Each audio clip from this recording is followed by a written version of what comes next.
Pemirsa, di tengah jerit rakyat mencari keadilan, remisi untuk sejumlah narapidana menjadi sorotan. Sebagian napi lainnya bahkan dinyatakan bebas bersyarat. Nama-nama yang Anda mungkin kenal, Mario Dandi, Ronald Tanur, hingga Setia Novanto, membuat publik bertanya, adilkah hukum di negeri ini? Kita akan ulas lebih lengkap lagi bersama saya Yudi Handoyo. Anda menyaksikan Sindo Prime.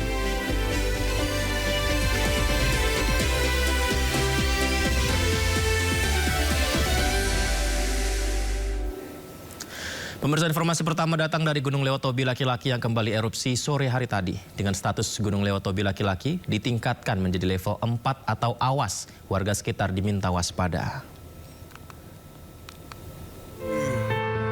Dikabarkan langsung dari Bokang Malmata terjadi letusan erupsi Gunung Lewotobi.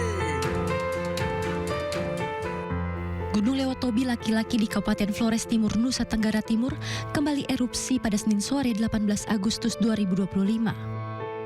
PVMBG mencatat erupsi Gunung Lewotobi laki-laki terjadi pukul 17:12 waktu Indonesia bagian tengah. Sebelumnya erupsi juga terjadi sejak pukul 2:21 dini hari hingga pukul 8:34 waktu Indonesia bagian tengah. Tinggi kolom abu vulkanik 8.000 meter di atas puncak, sementara status gunung level 4 atau awas. Sementara sebaran abu vulkanik terjadi hingga ke kota Maumere, Kabupaten Sika. Erupsi ini terekam di seismogram kurang lebih 5 menit 21 detik. Menyusul erupsi ini, status Gunung Lewotobi laki-laki telah ditingkatkan menjadi level 4 atau awas. PVMBG mengimbau masyarakat di sekitar Gunung Lewotobi laki-laki untuk tidak beraktivitas di dalam radius 7 km. Dari Flores Timur, Joni Nura, iNews melaporkan. Puluhan pendaki yang merayakan HUT ke-80 RI di puncak Gunung Bawah Karaeng, Kabupaten Goa, Sulawesi Selatan mengalami hipotermia. Satu pendaki tewas akibat insiden ini.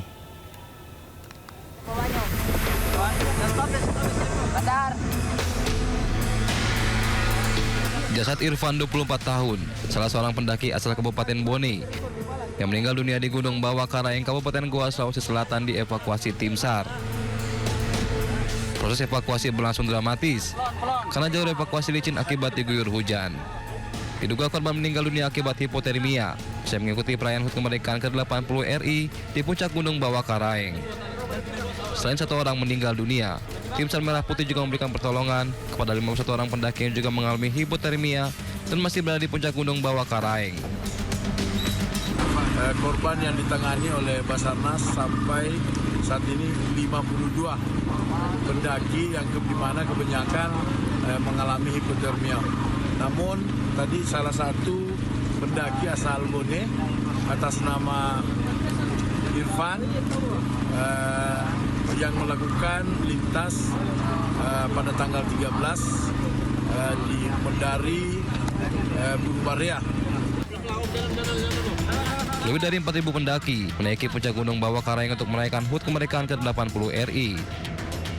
Tim SAR mengimbau para pendaki untuk menunda pendakian karena saat ini suhu dari puncak Gunung Bawah Karaeng sangat dingin. Dari Kabupaten Goa, Sulawesi Selatan, Bukma, iNews melaporkan. Pemirsa, pasca gempa magnitudo 5,8 yang terjadi di Kabupaten Poso, Sulawesi Tengah hari Minggu kemarin, tim BPBD setempat dibantu TNI membersihkan reruntuhan gedung ibadah yang rusak berat.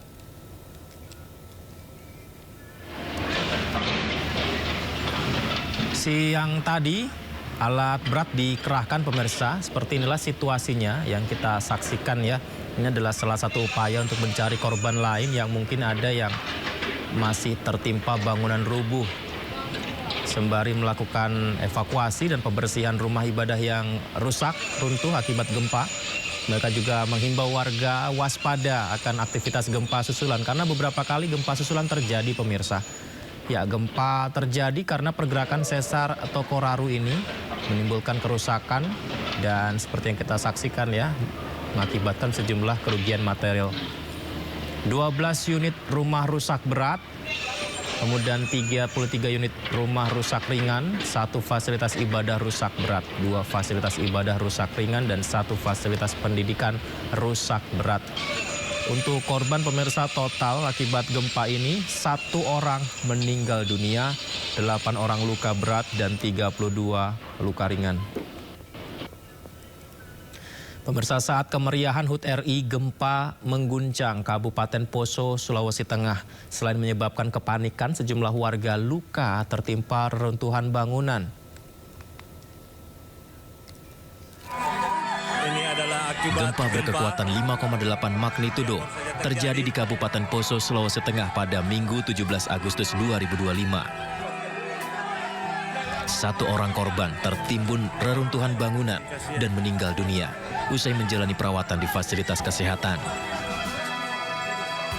Selain mengakibatkan 1 orang meninggal dunia, gempa ini mengakibatkan 8 orang luka berat dan 32 orang mengalami luka ringan.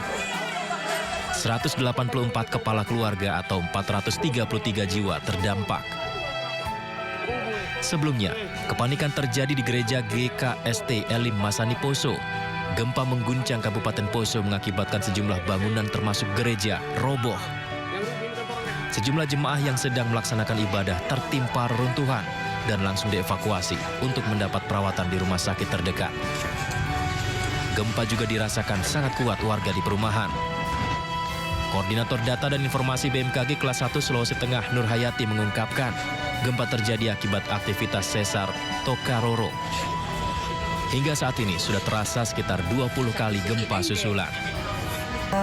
Pada kedalaman 10 km dengan magnitudo 5,8, ini berjarak 13 km barat laut Kota Poso Sultan. Gempa ini dipicu oleh aktivitas sesar Tokararo.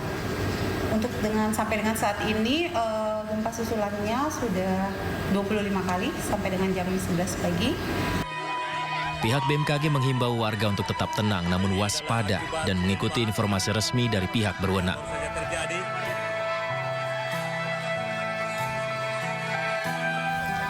Kasus dugaan korupsi tata kelola minyak mentah, sopir truk di Subang, Jawa Barat melakukan aksi mogok kerja. Temukan semua informasinya di Top Issue setiap Sabtu dan Minggu di Sindonews TV. Menguak kasus hukum dan politik di Indonesia. Berencana menerapkan program wajib militer bagi anak-anak bermasalah, terutama Mengedepankan objektivitas dan juga fakta yang ilmiah. Kalau menurut saya, ini kan masalah pribadi. Membahas setiap cerita dari banyak sudut pandang. Semuanya gugur, belum ada yang dipulangkan. Satu pun terkecuali di itu. Inside Story, Minggu pukul 7 malam di Sindonews TV. To the point aja. Di Jokowi itu ada tim. Membahas berbagai isu politik terkini bersama narasumber yang kredibel. Bagaimana ininya? Oke. Bawahnya ada bunker, tempat naruh uang. Di rumahnya siapa? Jokowi. Jadi orang asal hati ya masyarakat. Membahas berbagai isu politik terkini. Roy Suryo ya, terus si Rismo Pipa 100% masuk bui.